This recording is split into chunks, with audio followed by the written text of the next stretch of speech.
Saya Sadila Bisa. Saya Desa Putri. Kami dari kelas 7F akan melakukan wawancara kepada salah satu guru kami. Dia benar bertiga kali, yaitu Ibu Wiwit, dengan tema kebersihan lingkungan sekolah. Tugas mata pelajaran Bahasa Indonesia.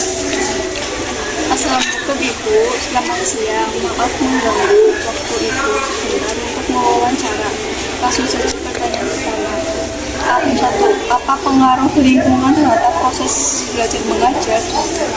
Pengaruh lingkungan terhadap proses belajar mengajar ketika lingkungan itu bersih.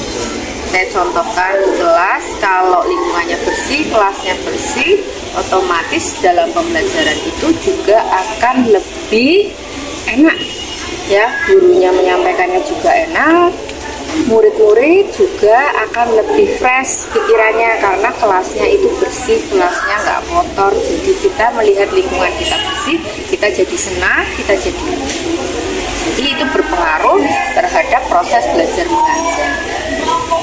Pertanyaan kedua, bagaimana kita harus menjaga kebersihan lingkungan sekolah? Gimana kita harus menjaga kebersihan lingkungan sekolah? Di lingkungan sekitar kita semuanya, termasuk kalau kita menemukan ada sampah di jalan, kita ambil, kita cari tempat sampah. Kalau kita habis, contoh hal kecil, ada kita makan permen, terus kita belum menemukan tempat sampah, ya kita lipat dulu, kita sak dulu, kita sapu dulu, kita simpan dulu, baru nanti kalau ketemu tempat sampah kita buang. Jadi dimanapun kita itu harus selalu menjaga kebersihan. Pertanyaan ketiga, kapan kita harus menjaga lingkungan agar tetap bersih? Kapan? Setiap saat. Setiap saat kita harus menjaga lingkungan. Dimanapun kita harus menjaga lingkungan.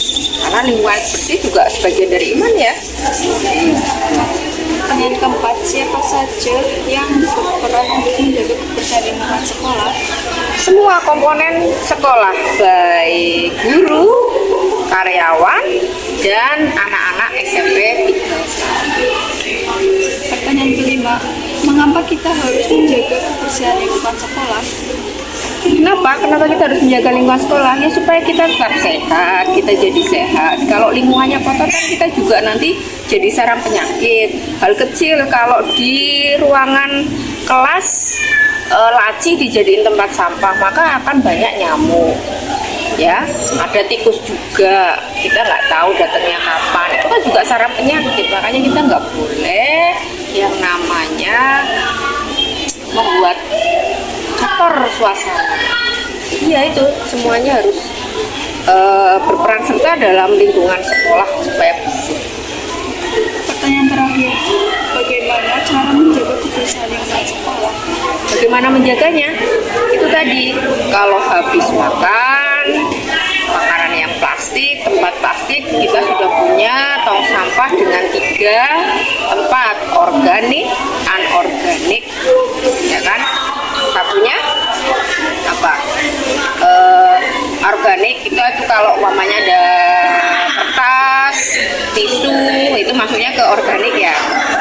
Nah, kalau yang organik kan berarti sampah plastik yang bekas pakai kita, bungkus siomay, bungkusnya es doger, bungkus plastik minum, itu masuknya anorganik. Nah, satunya adalah sampah plastik yang bisa digunakan kembali, reuse, contohnya yaitu botol minuman mineral, gelas minuman mineral, itu kan bisa dipakai. Jadi ada 3 tempat sampah yang nantinya ditempatkan untuk tempat sampah yang berbeda-beda. Itu contohnya. Baik Bu, terima kasih sudah mewawancara bersama kami. Ya, wawancara kali ini wassalamualaikum warahmatullahi wabarakatuh.